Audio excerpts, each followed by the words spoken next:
Bismillahirrahmanirrahim. Assalamualaikum warahmatullahi wabarakatuh.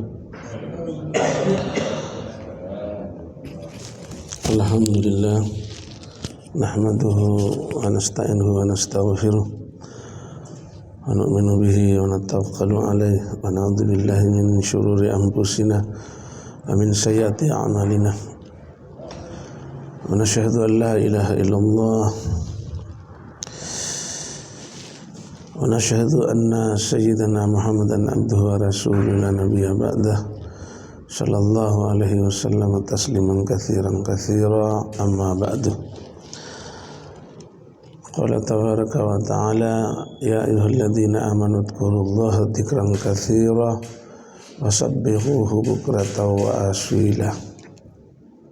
Shadaqallahul azim. Hadirin jemaah subuh yang dimuliakan Allah Subhanahu wa taala. Diriwayatkan dalam satu riwayat hadis bahwa kelak pada hari kiamat akan ada panggilan. Yunadi munadin yaumal qiyamah. Akan ada orang yang memanggil dengan panggilan aina ulul albab. Di manakah mereka para ulul albab atau orang-orang yang memiliki akal atau orang-orang yang berakal. Maka ditanya balik, ayya ulil albab turidu, yang dimaksud ulil albab yang mana? Maka terdengar jawaban, alladzina yadhkuruna Allaha qiyaman wa qu'udan wa 'ala junubihim wa yatafakkaruna fi khalqis samawati wal ard rabbana ma khalaqta hadza batila subhanaka faqina adzabannar. Yang dimaksud adalah orang-orang yang berzikir, mengingat Allah dalam keadaan berdiri, dalam keadaan duduk dan berbaring, dan mereka senantiasa berfikir atau bertafakur tentang penciptaan Allah. Qu'ida lahum liwa, kemudian dipancangkanlah untuk mereka bendera. Fa'atba'al qaum, kemudian ada sekelompok orang yang mengikuti atau berada dalam liwa atau bendera tersebut. Kemudian dikatakan kepada mereka, udkhuluha khalidina fiha, masuklah kalian ke dalam surga dan kekal di dalamnya. Hadirin jemaah yang dimuliakan Allah Subhanahu wa taala, tentang persoalan zikir dan fikir, sebagaimana dalam riwayat yang masyhur juga, saat dimana ada 3 orang sahabat muda datang untuk belajar, untuk taklim kepada Sayyidatina Aisyah radhiyallahu anha, bertanya tentang hal-hal yang ajaib. Tapi satu hal yang ajaib, kata Sayyidatina Aisyah, kullu amri kana ajaban, kalau kamu mau tahu sebenarnya seluruh tentang amar atau hal ihwalnya Rasulullah SAW itu ajib. Tapi ada satu malam, itulah mungkin kita juga biasa mendengar, yang Sayyidatina Aisyah ceritakan, sudah bersentuhan kulitku dan kulit Rasulullah, tapi Rasulullah minta izin untuk ibadah. Saat aku melihat Rasulullah berwudu dengan wudu air sedikit, kemudian saat itu berdiri sholat. Saat baca Al-Quran, Nabi ini menangis, jarad dum'uhu, menangis sampai ballali hayatahu, air matanya membasahi seluruh jenggotnya. Saat rukuk pun begitu. Sampai kata Aisyah, saya melihat ra'aituhu balagat sakwaihi, sampai air matanya itu membasahi kedua pinggangnya. Bahkan saat sujud pun ia menangis, saat duduk pun setelah selesai memuji Allah, dia diam tapi air mata terus mengalir, menangis. Sampai balagat hijrahu, artinya kedua pangkuannya ini basah semua, yang dilihat oleh Sayyidatina Aisyah. Sampai kemudian tidak berhenti, lama sekali diam tapi menangis, sampai datang Bilal radhiyallahu an untuk memberitahu kalau sudah masuk waktu salat subuh. Kemudian Bilal heran, bagaimana engkau bisa menangis begini ya Rasulullah? Kalau bahasa kita lah mata beki. Qad ghafarallahu dzunubaka ma taqaddama wa ma ta'akhkhar. Dosa yang lalu, dosa yang akan datang, bukankah Allah telah ampuni ya Rasulullah? Tapi kata Rasulullah, ya Bilal, afala akun abdan syakura?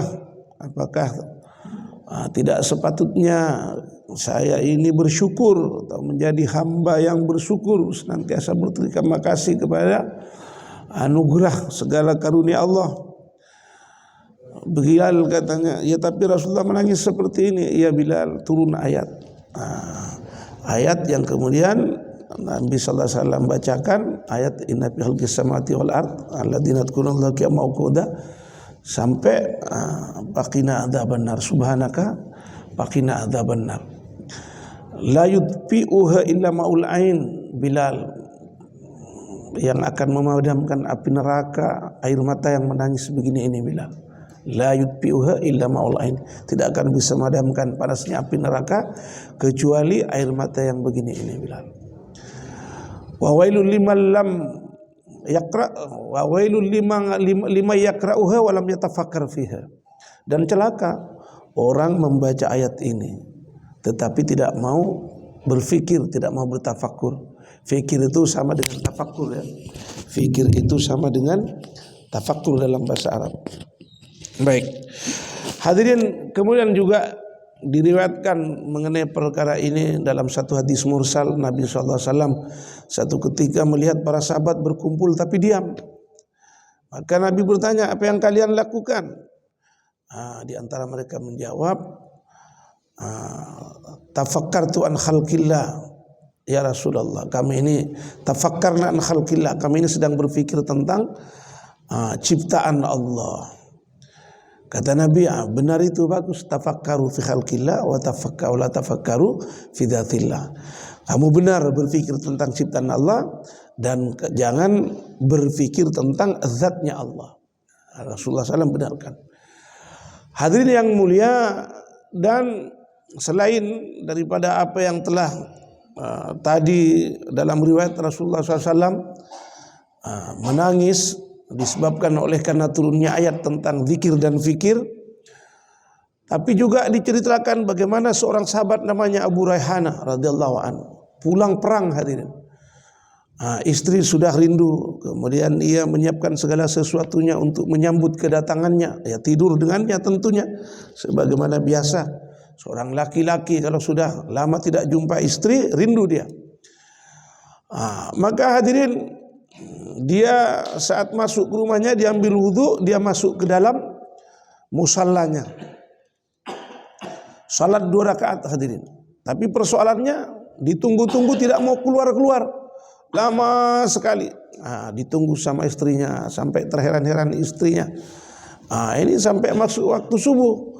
Maka istrinya pun datang bertanya, wahai suamiku, tidak adakah hak bagiku? Tidak ada hak untukku kah? Maka kata suaminya, kenapa kau baru ingatkan saya? Memangnya masa galak apa yang membuat engkau ini tidak ingat saya, wahai istriku? Maka jawabannya itu, kat sagalani, sungguh telah menyibukkan aku, amma wasafallahu anil jannah. Gambaran-gambaran yang digambarkan oleh Allah dalam Al-Quran tentang surga. Artinya dia sedang memikirkan apa yang dijanjikan oleh Allah dalam surga. Sebagaimana dalam Al-Quran Allah cerita tentang indahnya surga, tentang bagaimana kenyamannya kehidupan di surga dengan bidadari-bidadarinya. Dia merasa nikmat, dengannya dia lupa akan istrinya. Nah ini hadirin, kata Imam Ghazali rahimahullah dalam kitab Ihya tentang, kalau tentang zikir setiap kita sudah banyak sering mendengar ayat-ayat tentang mengingat Allah, berzikir dengan kalimat-kalimat yang diajarkan oleh Allah dan Rasulnya seperti kalimat subhanallah, walhamdulillah, wala ilaha illallah, wallahu akbar. Tapi di sini ini tidak hanya sekedar berzikir tetapi bertafakkur, berfikir. Dan kata Imam Ghazali, zikir ma'tafakkur ini, zikir yang disertai dengan tafakkur ini afdalul a'mal. adalah amal yang paling utama. Bisa dikatakan amal yang paling utama. Sehingga dikatakan oleh Ibnu Abbas radhiyallahu an, salat saja rakatani, 2 rakaatnya orang muktasidatani, tapi syarat yang disertai dengan fikir. Khairun min qiyami lailah bila qalbin, dia katakan. Itu lebih baik daripada salat sepanjang malam tapi tidak disertai dengan fikir, dengan tafakkur. Makanya Nabi SAW juga dalam riwayat, beberapa riwayat, walaupun ini ada yang katakan dhaif ya, tapi banyak sekali riwayat tentang tafakkur khairum min ibadati, tafakkarusa khairum min ibadati sana. Berfikir sesaat lebih baik daripada ibadah setahun, lebih baik daripada ibadah 50, 60, 70, 80 tahun, dalam banyak riwayat tentang tafakkur hadirin. Maka Nabi SAW telah contohkan, sebagaimana riwayat Aisyah radhiyallahu an, sahabat juga, bahkan diceritakan ada seorang tabi'in, dia datang dari negeri yang jauh, dari negeri Basrah katanya, dari negeri Irak ya. Pergi berjalan jauh hanya untuk melihat amalannya sahabat Nabi SAW. Sahabat telah meninggal, tapi ada sahabiah Ummu Darda masih hidup saat itu. Dia tanya kepada Ummu Darda, apa amalan yang paling utama dari sahabat Abu Darda? Maka Ummu Darda katakan, yaitu sepanjang harinya ia senantiasa bertafakkur. Ia senantiasa bertafakkur. Tafakkur ini hadirin diceritakan dalam kitab-kitab ulama. Ada orang misalnya biasanya dalam musallanya atau dalam masjid-masjidnya itu diam saja, duduk diam, tidak nampak, tidak kedengaran dia sedang melafalkan kalimat-kalimat zikir, tapi dia diam. Tapi diamnya dia berfikir, dia bertafakkur.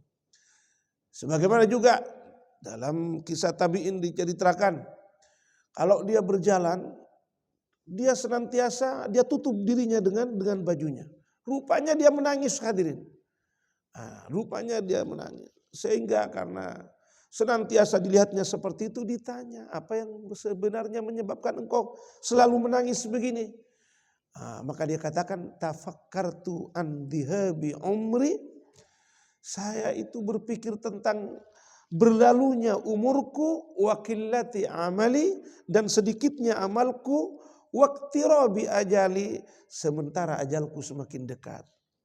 Berarti dia bertafakkur tentang amal, tentang kelalaian-kelalaian yang dibuatnya dengan waktu-waktu yang berlalu. Ini juga kata ulama dibenarkan.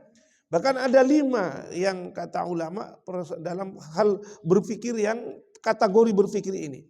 Yaitu tentang azmatillah, tentang ayat Allah, kebesaran Allah, ayat-ayatnya Allah. Kemudian tentang nikmat Allah yang dia berikan kepada setiap hambanya. Kemudian tentang wa'ad itu surga Allah. Allah menjanjikan surga kepada orang yang beriman, yang bertakwa. Dan berpikir tentang nerakanya Allah. Dan yang kelima, berpikir tentang dosa-dosa. Tentang taksiruna, tentang kelalaian-kelalaian yang boleh jadi dibuat dalam usia atau hidup kita. Hadirin yang dimuliakan Allah Subhanahu wa taala. Jadi kita bisa melihat memang tentang riwayat-riwayat, asar-asar sahabat, tabi'in. Bagaimana mereka ini senantiasa berzikir dan berfikir, bertafakkur. Kalau berzikir ini mengingat ilmu yang diketahuinya, tikrarul ma'arif, supaya litarsikha, supaya ilmu itu tidak hilang dari ingatannya. Tapi kalau fikir ini kata ulama, tafakkur ini dia ikhdaru ma'rifatain, dia menghadirkan 2 ilmu dengan berharap muncul lagi ilmu yang lain yang diketahuinya. Makanya kalau faidahnya fikir itu kata ulama itu taksirul ilm, semakin membuat bertambah ilmu, wastijlabul ma'rifah, dan menarik ma'rifah laisat hasila, yang sebelumnya dia tidak ketahui. Ilmu yang sebelumnya dia tidak ketahui. Ini diantara perbedaan antara fikir dan zikir. Kalau zikir itu mengingat ilmu yang sudah diketahuinya agar tidak hilang, ya, tikrarul ma'arif, mengulang apa yang diketahuinya. Tapi kalau fikir ini justru semakin memperbanyak ilmu, taksirul ilm, wastijlabul ma'rifah laisat hasilah, dan menarik ilmu lain lagi yang dia ketahuinya. Jadi makanya kalau berbicara takrifnya itu ihdaru ma'rifatain, itu menghadirkan dua macam ilmu yang diketahuinya, tapi dengan berharap ilmu yang ketiga datang kemudian. Ini takrifnya seperti itu.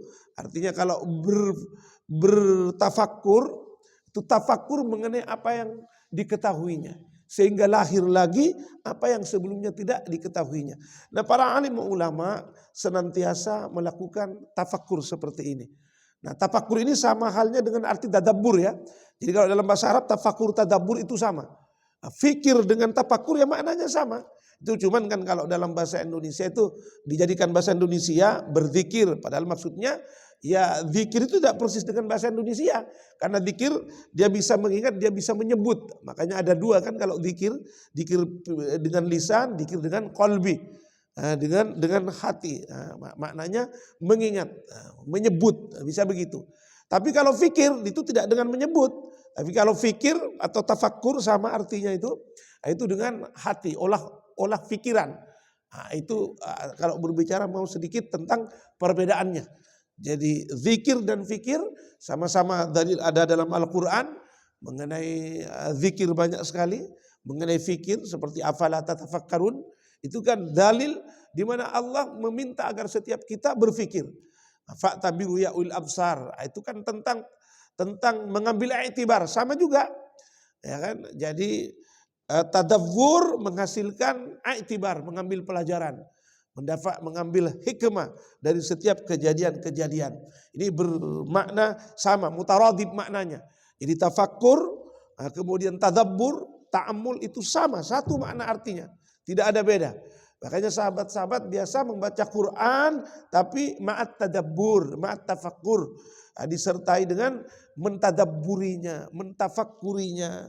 Nah ini bahkan biasa kita dapati athar, saya lebih senang baca satu surat tetapi dengan tadabbur, dengan tafakur, daripada menghatamkan seluruh Al-Quran. Walaupun kebiasaan sahabat itu tabi'in itu biasa menghatamkan Quran dalam satu hari, itu biasa. Mereka itu memang orang-orang yang senantiasa menggunakan waktunya untuk agama, untuk beribadah kepada Allah Subhanahu wa taala.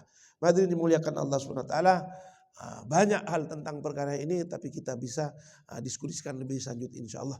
Mudah-mudahan apa yang saya sampaikan ini bisa menjadi tambahannya ilmu bagi setiap kita dan semangat untuk senantiasa mau muraqabah. Muraqabah itu mendekatkan diri, dan itu dengan zikir, dengan tafakkur, mau muhasabah, mau menghitung-hitung, merenungkan setiap waktu yang dilalui oleh kita. Itu muhasabah.